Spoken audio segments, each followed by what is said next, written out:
Es por eso que nos da mucha alegría presentar en esta ocasión al subsecretario de Salud, Hugo López-Gatell, quien nos acompaña aquí en el estudio de Sin embargo al aire. Muchísimas gracias, muy buenos días, doctor, ¿cómo está? Muchas gracias, encantado y gustoso de estar aquí con ustedes, Sin embargo. Sí, doctor, muchas gracias por estar acá en las oficinas de Sin embargo. El presidente lo destapa ya formalmente hoy en la mañanera. ¿Cómo fue ese aviso que le da de que pues ya se separa de la Subsecretaría de Salud, doctor? Sí, cómo no. Primero lo que quiero especificar, ha habido en la sociedad un poquito de confusión sobre en qué etapa estamos de las dinámicas políticas. En este momento no hay ningún periodo electoral abierto, no hay ninguna convocatoria a ningún cargo de elección popular. Y lo que estamos hablando es de un proceso interno del Movimiento de Regeneración Nacional para definir a la persona que pudiera coordinar los comités de defensa de la transformación.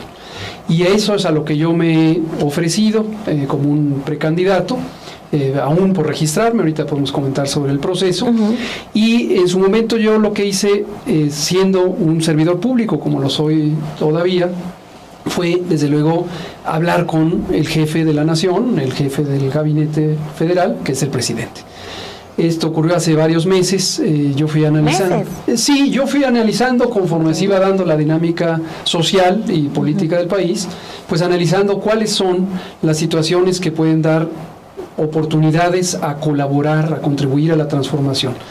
Es impresionante cómo estos procesos de transformación social, política, nos envuelven, nos apasionan y nos llaman a un sentido de responsabilidad y de entrega totales.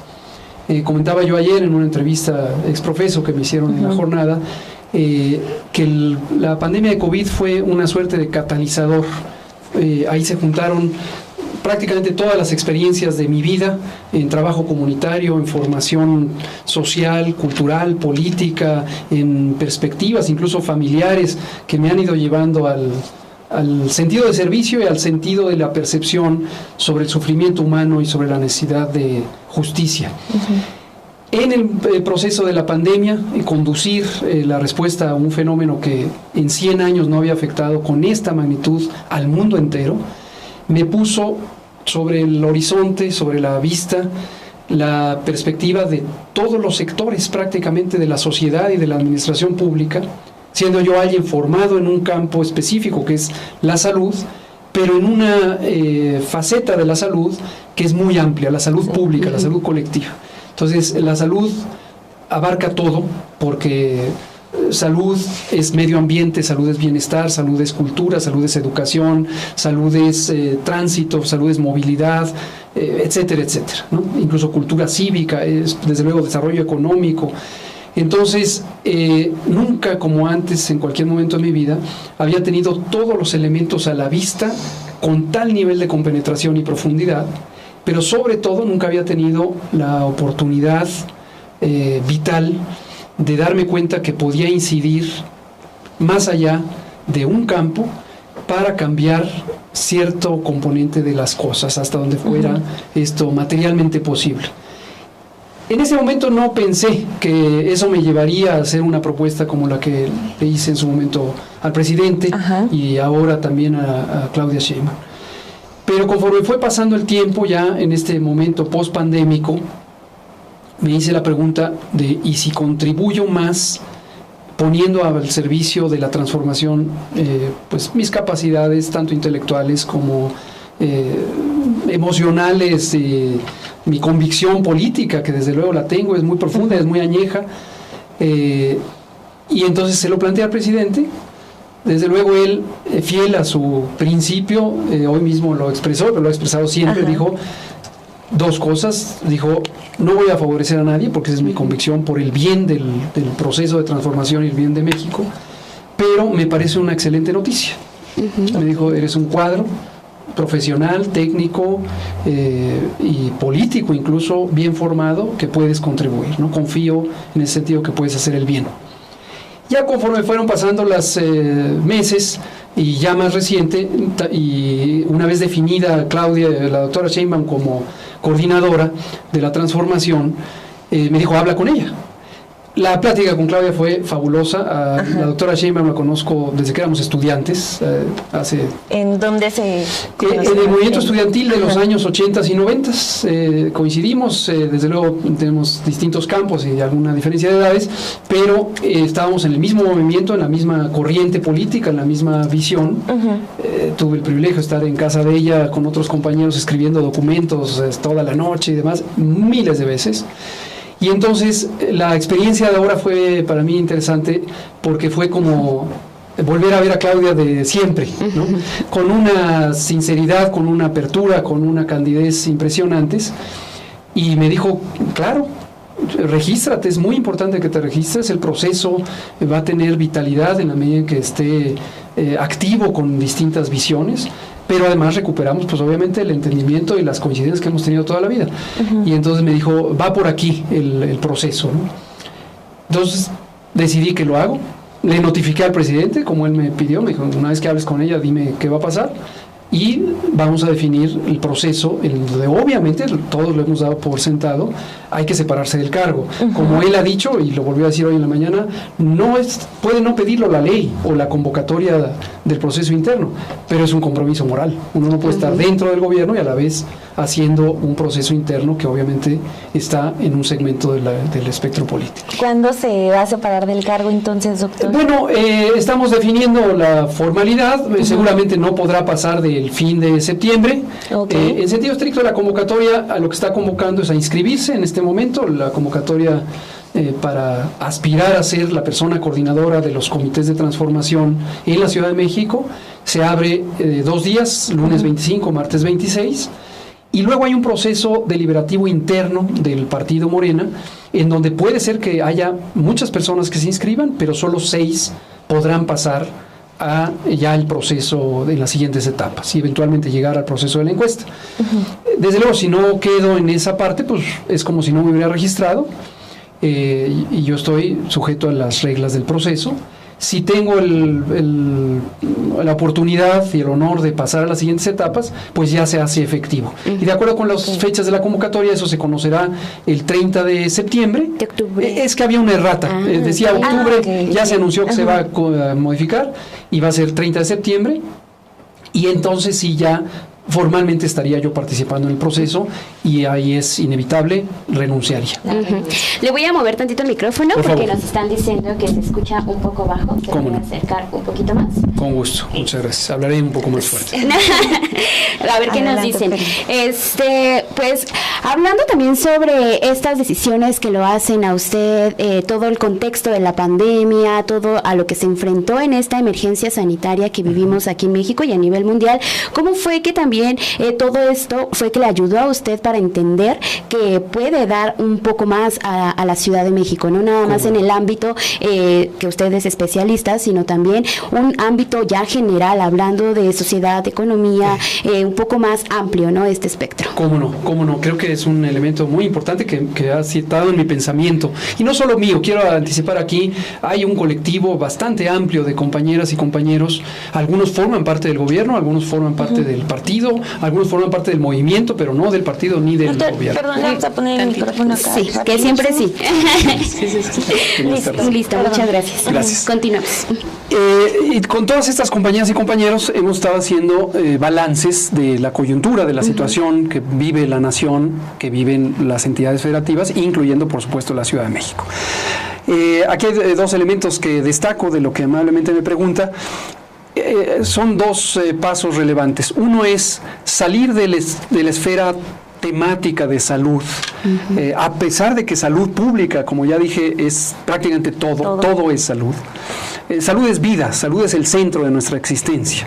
Entonces es imposible que no se vincule uno con todo lo demás. Si uno es un profesional entrenado en la salud pública, pues prácticamente por disciplina científica uno exploró la sociedad, la cultura, la historia, la economía, la política incluso, aunque sea desde la perspectiva académica. Pero entonces, un primer elemento es salir del enfoque específico, pero también del enfoque técnico. Le decía yo al presidente en las conversaciones que hemos tenido, presidente, usted me ha visualizado más como una persona técnica, un servidor público que viene de la esfera académico, técnica, científica, ¿no?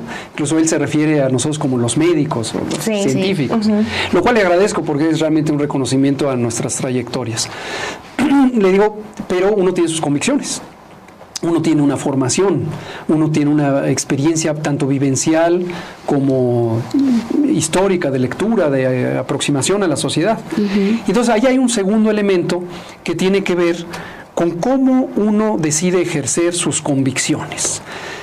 Y tiene que ver también en dónde, física, geográficamente, en qué nivel del lente uno quiere enfocar esa realidad y quiere intentar transformar esa realidad. Yo nací en la Ciudad de México, crecí en la Ciudad de México, he vivido en la Ciudad de México, excepto por periodos concretos, cuando estudié el doctorado y otros momentos, pero soy de la Ciudad de México. Conozco la vida de la Ciudad de México y cuando a temprana edad, alrededor de los 15, 16 años, me empecé a involucrar ya directamente con la realidad social, en las campañas de alfabetización, en la respuesta, por ejemplo, en el caso de la Ciudad de México, veníamos regresando de una de las campañas de alfabetización en Michoacán, cuando vino el terremoto, en 1985, septiembre. Yo tenía 16 años y me tocó participar, lo cual agradezco a la vida la oportunidad de servir de esa manera directa. Desde luego participé en las brigadas iniciales de rescate, luego de demolición, en albergues, en circular por la ciudad distribuyendo alimentos, insumos, en comunicaciones. Eso ya empieza a dar una perspectiva de actividad enfocada al bien social. No es el bien de la persona, no es el bien de los conocidos, no es el bien enfocado a un rendimiento personal, es el bien social, ¿no? Pero más adelante, en la propia vida de la ciudad, pues también yo soy un tanto curioso de lo que va ocurriendo en muchas otras esferas. Me gusta leer, me gusta conversar, escuchar. Hubo otros momentos que me nutrieron mucho. El movimiento estudiantil de los años 80, a mí me tocó la fase de los 90. El movimiento estudiantil por la defensa de la universidad pública, de la educación pública, gratuita, incluyente. Y que es ahí donde conocí a la doctora Sheinbaum y demás. Y eso también nos movió a vincularnos con los distintos movimientos sociopolíticos del país.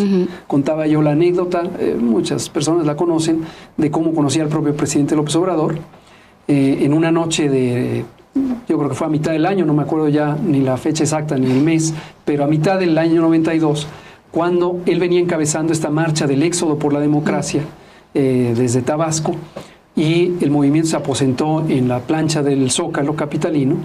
Y es ahí. Un grupo de compañeras y compañeros que éramos estudiantes de medicina y que habíamos participado en el movimiento estudiantil, pues obviamente dijimos vamos a contribuir y nos llevamos una vieja camioneta combi que tenía mi familia, todavía existe, por ahí está ya arrumbada, casa de mi hermano, y la pusimos de consultorio y teníamos una brigada médica. Y esa noche, cuando recién llegamos, por una afortunada casualidad, me dijeron, vente a la casa, va a estar el líder del movimiento. Es este joven Andrés Manuel. Dije, caramba, qué oportunidad. Jamás hubiera pensado lo que ocurrió después. Y entonces ahí estuve platicando, escuchando, y para mí me abrió un panorama también tremendo. Entonces, a lo que voy es, cada elemento de la vida, a uno le va abriendo perspectiva, a uno le va abriendo ojos, a uno lo va comprometiendo en un sentido profundo, moral, emocional, en el sentido del servicio. Desde luego, estoy marcado por, pues casi no sé si el destino o lo que va ocurriendo, por una idea de servir. Mi padre era médico, mi abuelo era farmacéutico y además le tocó vivir la Guerra Civil Española activamente, y luego tener que salir exiliado. Mi bisabuelo era médico. Del lado de mi madre, ella era enfermera, era auxiliar de enfermera. Tengo 2 tías enfermeras, una tía que es química y trabajó en el Seguro Social, otra que trabajó también en el Seguro Social, en las guarderías. Entonces tengo la noción del servicio a la sociedad por todos lados. Y eso lo va marcando a uno en el subconsciente.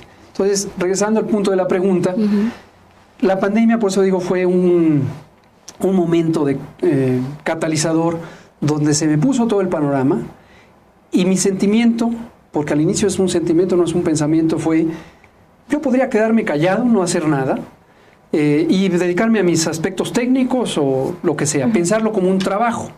Nadie me lo va a reprochar, nadie. Pero podría yo dar un paso al frente y decir, aquí estoy para poder servir. Si soy útil, adelante. Y eso es exactamente lo que hice. Y sobre la parte territorial, regresando también a mi vida en la ciudad, pues yo conozco la ciudad no solo donde he vivido.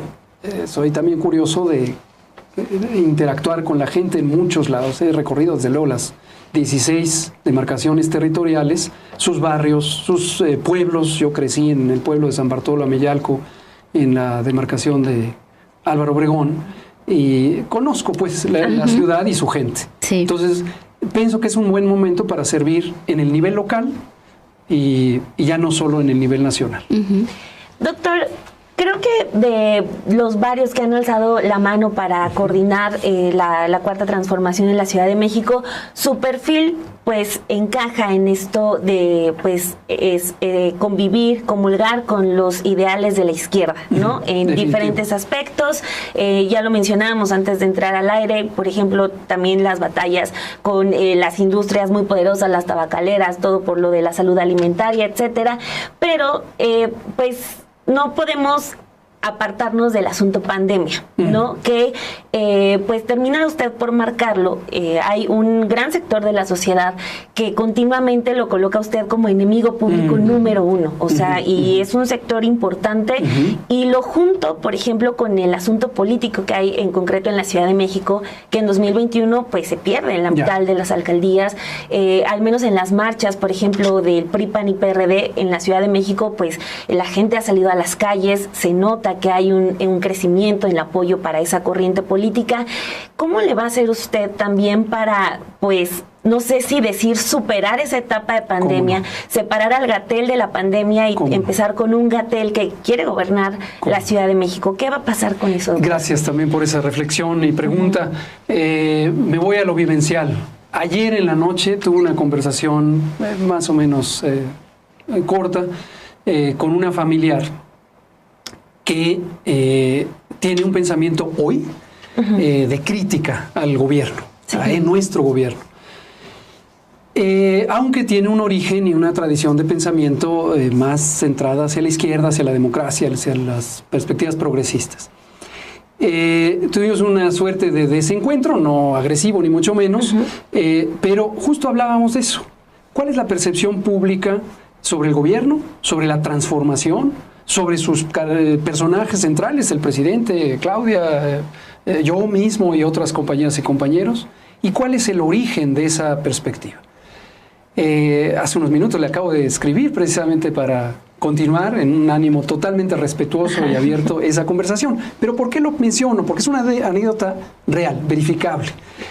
Y a lo que me lleva es al pensamiento de la sociedad que vive un trauma por una situación, una guerra, una pandemia o una devastación ambiental, cualquier razón. Es una sociedad dolida.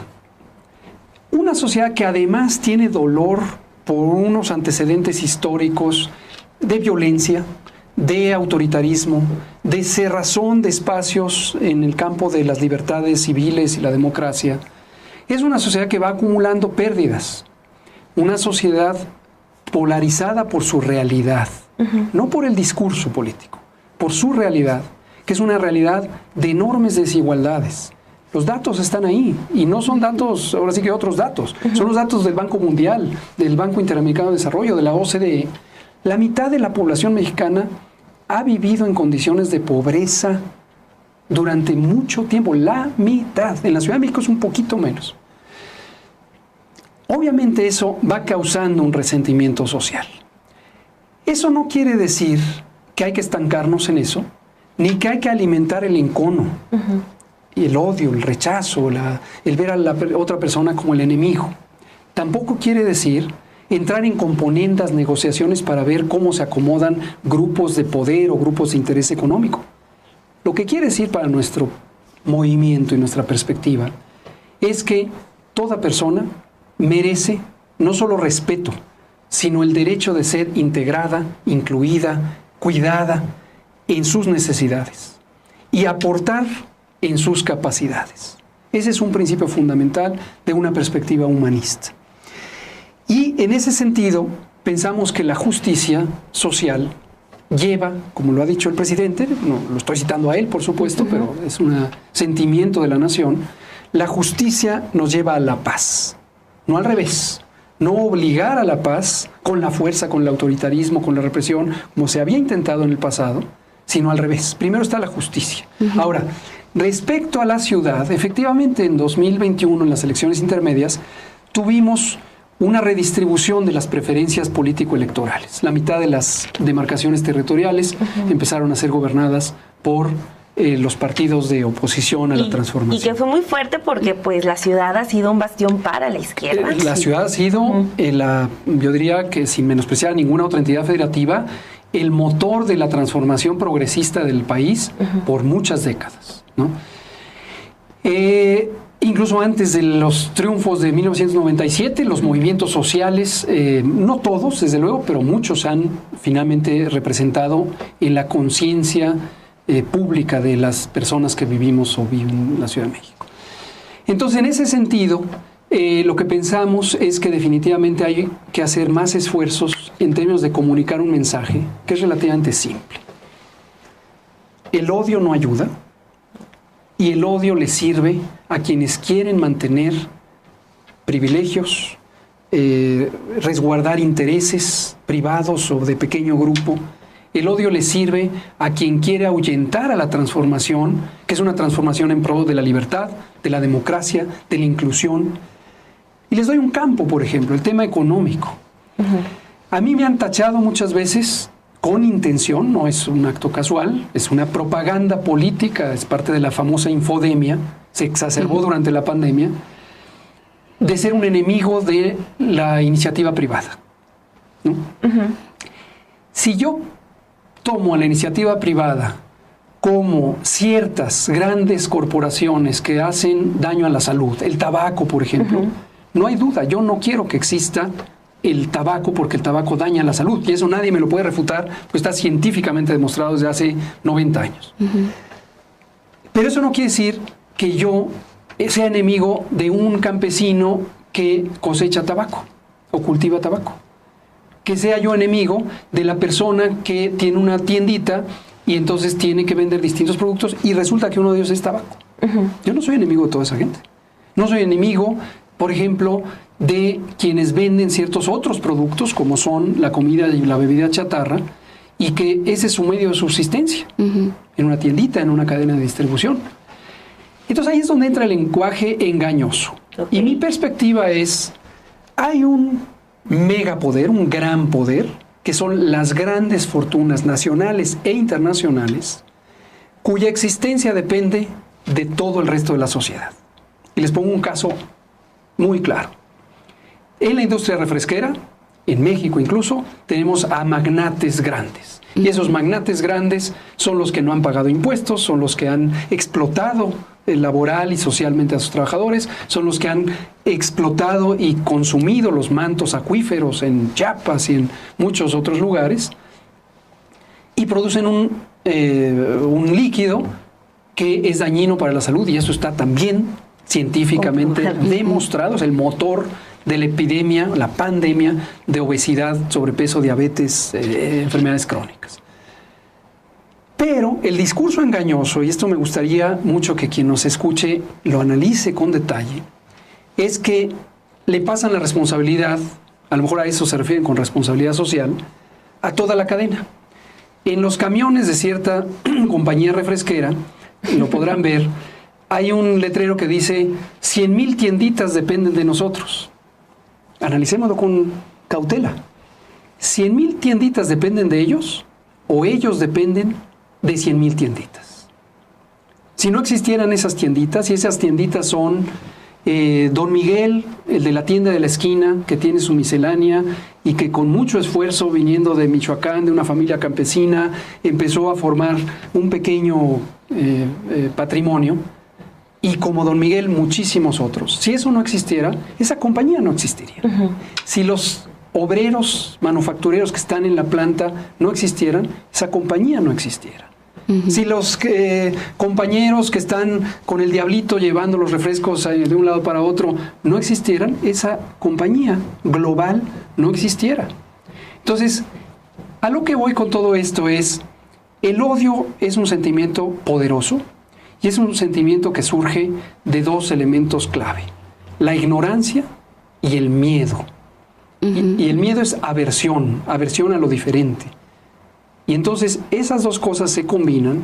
Lo hemos visto en otros países cercanos, incluso aquí muy poderosos, que se alimenta esta cultura del miedo para polarizar.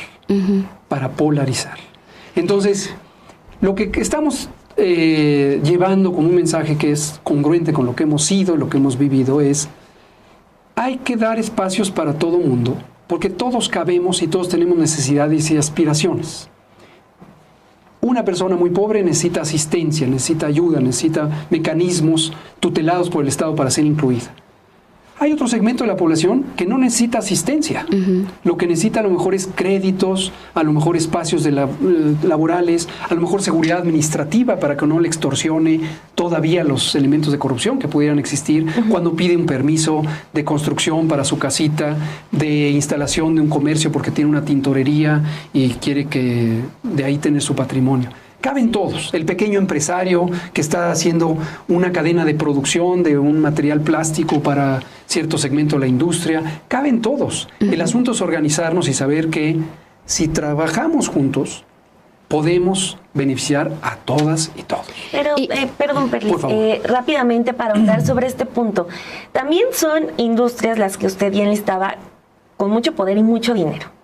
¿Cree usted, porque pues al presidente le pasó en su momento, o sea, hubo poderes, hubo hombres que pusieron dinero para orquestar campañas, para detenerlos? ¿Usted sospecha que pueda ocurrir algo así con usted, por ejemplo, la industria tabacalera, la refresquera de comida chatarra? Sospecho ampliamente que eso puede ocurrir.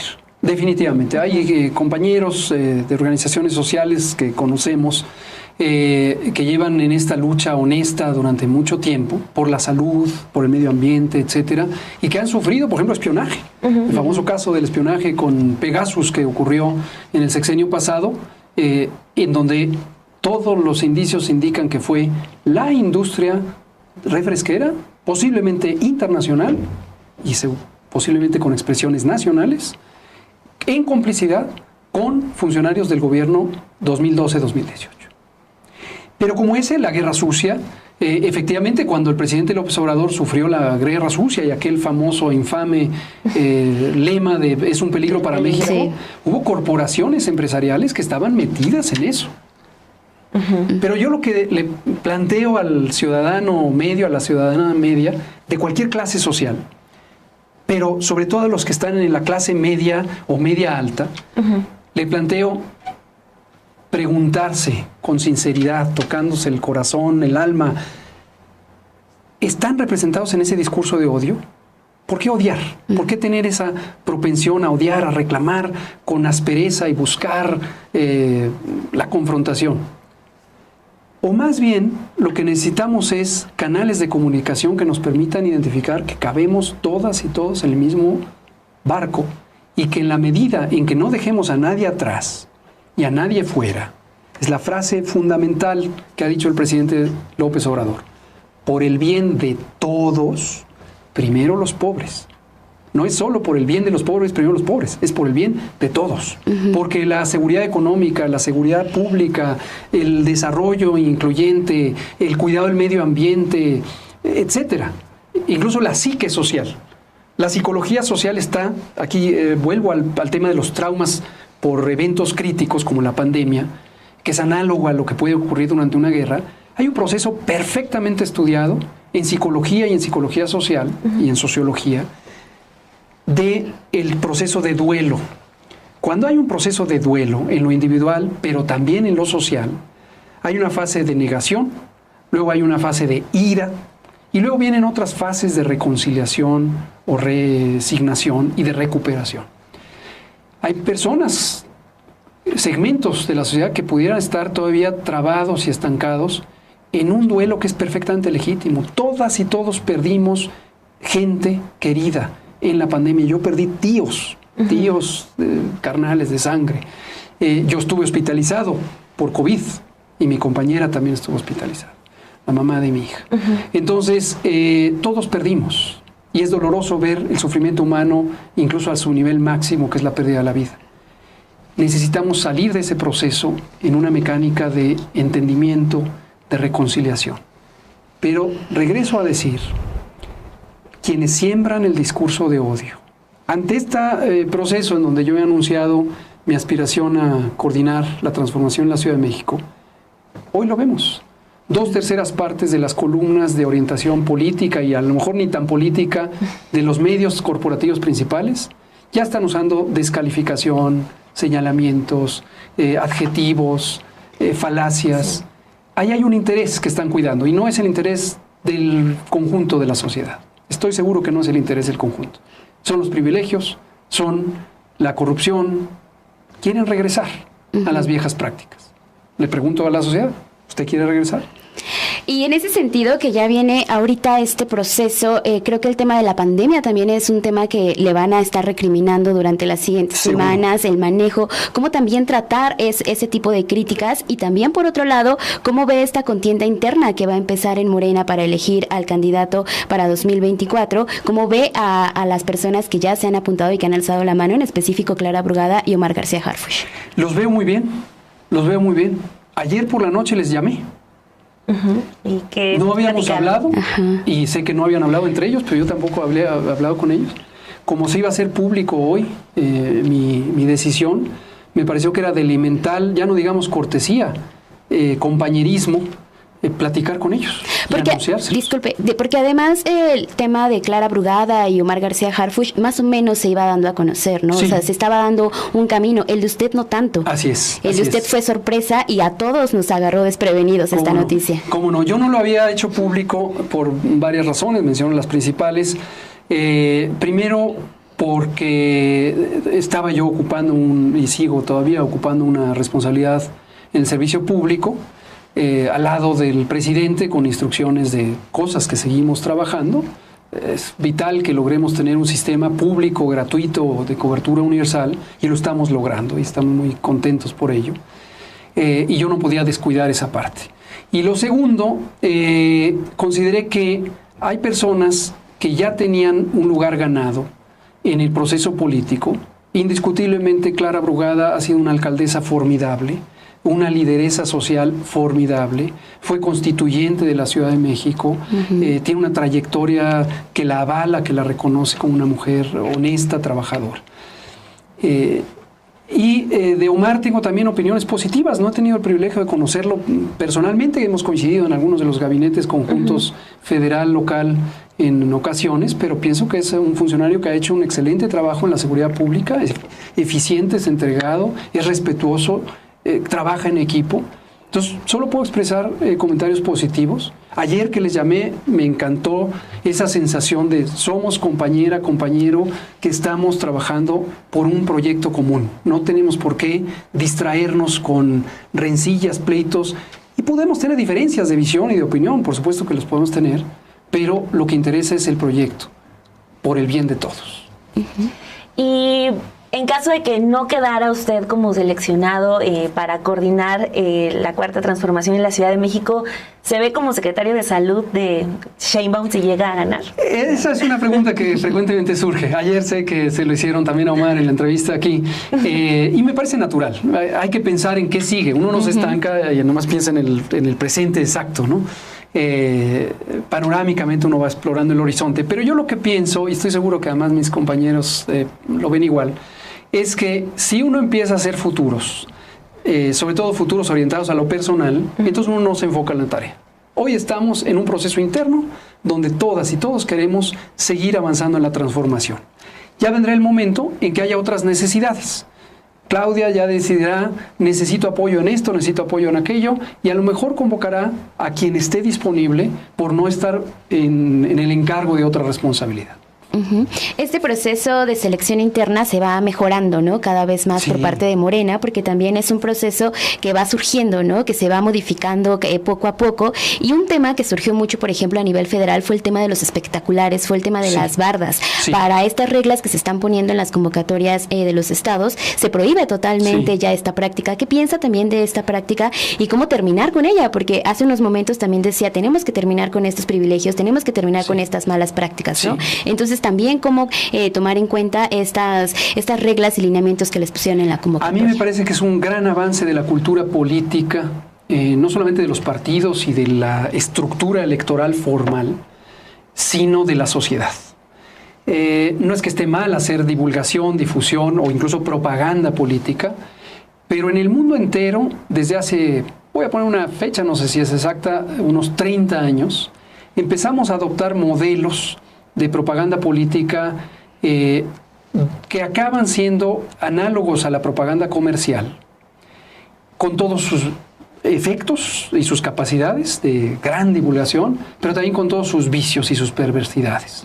Y esas perversidades incluyen, por ejemplo, alimentar un mercado oportunista de firmas de imagen, de firmas de asesoría política, desde luego los medios corporativos de radio, televisión sobre todo, la invasión del espacio público, con la contaminación ambiental incluso que puede significar, pero incluso contaminación visual. La armonía de la ciudad o del país también se ve perturbada por una invasión de un mensaje que casi entra forzadamente. Entonces creo que es un buen avance. Ayuda también a limpiar el proceso en el sentido de que lo que interesa es llegar al pueblo, no llegar a un comprador. Por eso no puede ser análogo, no debe ser análogo a la mecánica de la publicidad comercial, ¿no? Entonces yo creo que fue un acierto del Comité Político Nacional de Morena y del Comité Ejecutivo, del Consejo Político y del Comité Ejecutivo, haber tomado esa decisión y ponerlo explícito en la convocatoria. Y desde luego que lo vamos a respetar. Porque ya hemos visto bardas de Es Harfuch, portadas de La ruta es clara. Vamos a tener algo del doctor Hugo López-Gatell. Nosotros pensamos, nosotros y nosotras, el colectivo que hemos estado trabajando por esta propuesta, nos gusta la sobriedad porque nos gusta la sinceridad. Esto lo remonto también a la propia experiencia vivencial de la comunicación de riesgos durante la pandemia. La comunicación de riesgos es un área técnica de la salud pública que tiene sus procesos, tiene sus métodos, y a ojos vistas tuvimos 451 conferencias de prensa diarias, donde la regla número 1 era honestidad. He visto también los ataques a veces de los opositores. Anteayer había una socióloga que ha sido especialista en atacar al gobierno, que aventaba todo un rollo diciendo, y además mintieron sobre las pruebas. Por favor, ¿dónde están las pruebas? Nuestra lógica, quienes nos hemos formado en el rigor científico y técnico, decimos pruebas ante todo. Entonces nosotros lo que hicimos fue un esquema de comunicación donde la regla 1 era honestidad. Si las cosas van bien, lo vamos a decir. Oye, ya está bajando la epidemia, ya llegó la vacuna, ya la estamos poniendo, ya llevamos cobertura del 60%, X. Y lo dijimos. Si las cosas no van bien, lo vamos a decir. Estoy seguro que la mayoría de las personas recuerdan cuando yo dije, seguro que va a llegar el COVID a México. Sí, lo recuerdo. Perdón que lo dijera con tal claridad, pero la costumbre que tenemos, estoy poniendo el ejemplo de la salud pública, pero ocurre en el ambiente, en la educación, en la economía, la cultura o la subcultura política deformada que hemos heredado es en México y en el mundo, es esta subcultura de decir, no pasa nada, es que es poquito, no es un brote, es solo un aumento en el número de casos, no es una emergencia. No tiene sentido. La regla de la comunicación de riesgos en salud pública es, si sabes algo que puede afectar a la población, díselo de la manera más inmediata, clara y transparente posible, y abre un canal de diálogo. Ese fue nuestro principio durante un trabajo de comunicación de riesgos. La misma lógica porque está amparada en un cimiento ético, la aplicamos aquí. Nosotros vamos a hacer una divulgación a ras de suelo, barrio por barrio, pueblo por pueblo, colonia por colonia, demarcación por demarcación. Y lo que vamos a llevar es este mensaje de decir, queremos humanizar a la ciudad. Queremos humanizar a la ciudad. ¿Qué quiere decir humanizar a la ciudad? Quiere decir bienestar, quiere decir seguridad pública, quiere decir inclusión, quiere decir desarrollo incluyente, quiere decir acceso a los servicios sociales, de educación, de salud, quiere decir oportunidades de trabajo, bien remunerado, quiere decir justicia, impartición y también procuración de justicia honesta. Nos falta mucho en ese campo también de trabajar. Entonces, y todas las demás agendas, cuidado del medio ambiente, espacios recreativos, parques, control a los cárteles inmobiliarios y todo este avance de la marcha urbana que viola los reglamentos de construcción y de ordenamiento territorial. Hay muchos elementos sobre los que tenemos que trabajar y la lógica de esta fase del proceso interno, insisto, esto no es un proceso de campaña para un proceso electoral que no ha sido convocado. Por ley tendrá que ser convocado en su momento, pero no está convocado. Este es un proceso interno para coordinar la transformación. Y lo que decimos es continuar la transformación sobre el legado, los hombros de los gigantes, en este caso el presidente López Obrador, Claudia Sheinbaum, implica atender a aquello que es un pendiente y se puede avanzar, aquello que no se pudo trabajar y hay que empezarlo a trabajar, y aquello que ya fructificó y hay que cuidarlo para que le llegue a las mayorías. Y en eso vamos a estar trabajando. Y lo segundo es escuchar. Es crucial escuchar. Hacer un posible plan de transformación no es hacerlo en un escritorio con un grupo selecto de políticos profesionales pertenecientes a un partido político. Es abrirlo a la sociedad. Hay personas que votaron por Morena y ya no le gusta Morena. Hay que escuchar por qué. Hay personas que se alejaron porque a lo mejor les causó escozor, repudio, una frase, un epíteto, una descalificación. Hay que escuchar y decir por qué te sientes abandonado, por qué te sientes alejado. Hay personas que votaron por los partidos de la oposición porque se dejaron arrastrar por una idea de todos vamos a tener los mismos privilegios que tiene la minoría corrupta que estuvo expoliando al país. Hay que escuchar, oye, ¿tú crees que lo has logrado? ¿O crees que el proceso de transformación económica te benefició y ahora tienes un pequeño comercio que antes no hubieras podido tener? Entonces hay que escuchar. Y hay que escuchar ideas, propuestas, sentimientos. Eso es lo que vamos a estar haciendo a ras del suelo. Humanizar. Humanizar la ciudad. Humanizar, ese es el lo propósito. que dice. Yo, por último de mi parte ya, doctor, entonces, ¿se siente listo para lanzarse para la coordinación de Morena en la Ciudad de México? Es un reto grande. También en su currículum, usted pues no ha tenido un puesto en el que haya gobernado ya algo. Es correcto. ¿Se siente por completo listo y quiere tener el puesto de la coordinación? Sin duda, junto con el manejo de la pandemia de COVID-19 en México, es uno de los más grandes desafíos de mi vida. A mí me gustan los desafíos, me encantan los desafíos, por eso es que los tomo con pasión. Considero que de una recapitulación serena, racional, juiciosa, basada en evidencia de mi trayectoria, no solo en la pandemia, no solo como funcionario público, no solo por conocer la administración pública, sino por haber participado de movimientos sociales, de experiencias de vida profundamente sociales, por tener convicciones libertarias, progresistas, de justicia, considero que tengo los elementos que aportar para coordinar la transformación en la Ciudad de México. Perfecto. Pues por último también de este lado, vemos que poco a poco usted ha ido cambiando, ¿no? La faceta que ha tenido, lo veíamos primero y ahora, hace unos momentos nos explicaba muy bien, ¿no? La forma en que también se ha ido acercando a la gente desde hace mucho a causas sociales, pero muchas veces también estos perfiles académicos, científicos, no terminan tanto de conectar con la ciudadanía, ¿no? ¿Cómo hacer también que esta conexión se logre y cómo bajar cada una de estas ideas que tiene en la academia y que tiene desde este punto de vista para los planos terrenales, ¿no? Para la gente, en acciones que ellos vean resultados. Eso es fundamental. Eso es fundamental. Cuando uno piensa con una visión de gobierno, esto lo he dicho previamente, se puede constatar, hay que pensar con una visión de Estado. ¿A qué me refiero? El Estado no es el gobierno es parte del Estado. Tradicionalmente en la sociología se identifican tres grandes componentes del Estado, que son la población, el territorio y el gobierno. Cuando digo pensar en el Estado, es pensar en el bienestar de absolutamente todo. Cuando uno lo ve a nivel macro, por ejemplo, en un gobierno federal en el que tengo el privilegio de participar con el presidente López Obrador y el gabinete, las políticas que hemos hecho, algunas tienen cambios de ley, tienen cambios de reglamentos, otras son programas, tienen esa connotación de ser panorámicas y son reglas generales. Pero luego hay una escalera de pasos hasta que esa política se convierta en la vida diaria de don José, de María, de Teresa, de la niña Juanita, ¿no? Del joven Abraham, que están teniendo una aspiración vital todos los días. ¿Cuáles son esas aspiraciones? En un territorio más concreto, como lo es la Ciudad de México,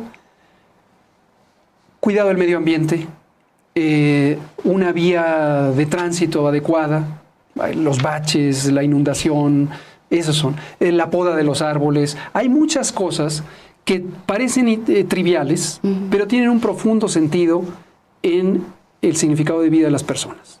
Hay cosas que le corresponden a las demarcaciones territoriales. La administración de los parques, la poda, la recolección de basura en ciertos tramos, los servicios públicos urbanos.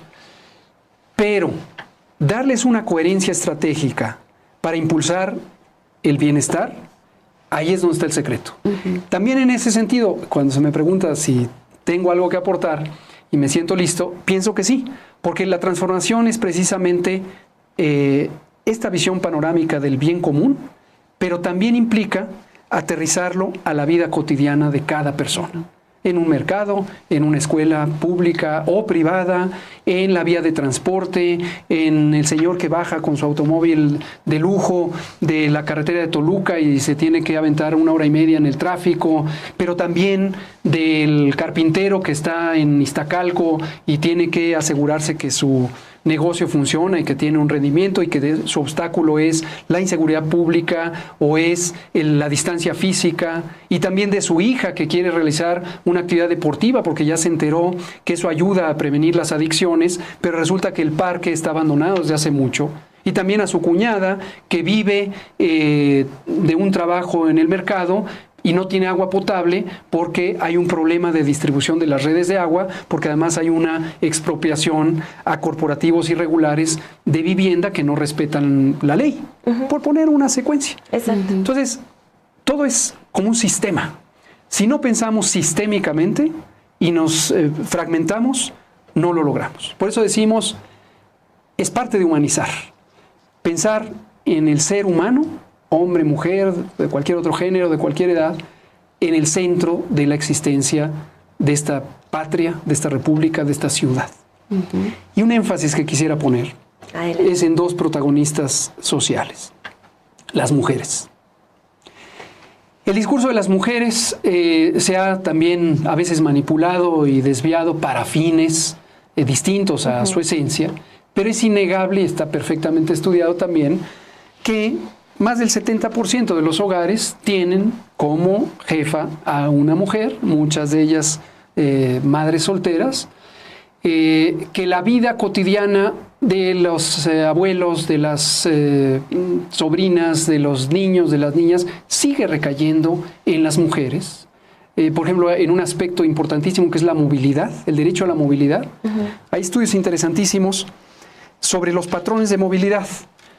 Los varones tienen un patrón de movilidad en el servicio público de transporte que típicamente es de la casa al trabajo y de regreso a la casa. Sí. Obviamente con jornadas extenuantes, riesgos, etc.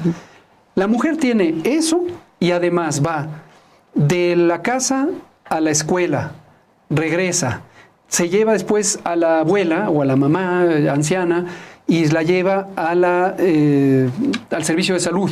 Y luego se va junto con esa persona adulta mayor a recoger a la persona niña y luego van a comprar la comida. Y luego, a lo mejor esa mujer, como ocurre en la mayoría de los casos, trabaja Y entonces, después de resolver esa red de servicio para la familia y en esencia para la comunidad, tiene que ir a conseguir el sustento. Entonces, un pendiente importantísimo es lo que se ha llamado la sociedad de los cuidados, la economía de los cuidados. El trabajo de cuidados. El trabajo de cuidados que no es remunerado y que no hay manera... reconocido. Y no reconocido, exacto, ni social, ni cultural, ni económicamente. No hay manera de que haya un hombre que pueda verle a los ojos a una mujer y le escatime ese reconocimiento que merece y que no debe limitarse a un reconocimiento de palabra o demagógico.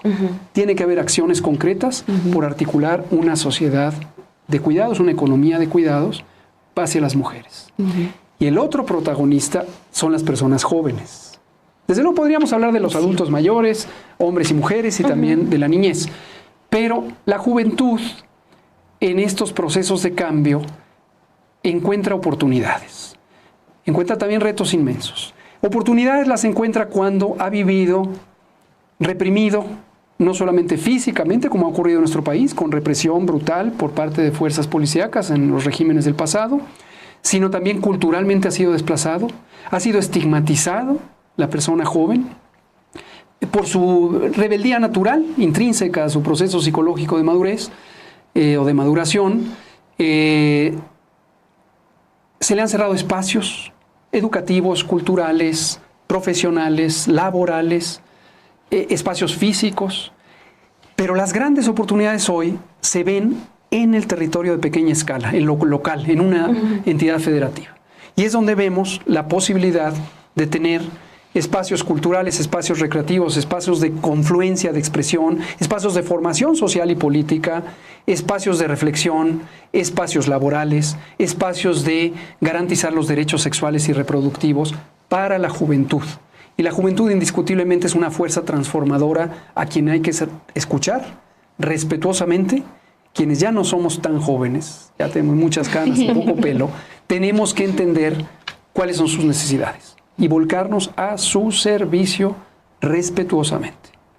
Ok. Y como ha dicho, escuchar. Escuchar.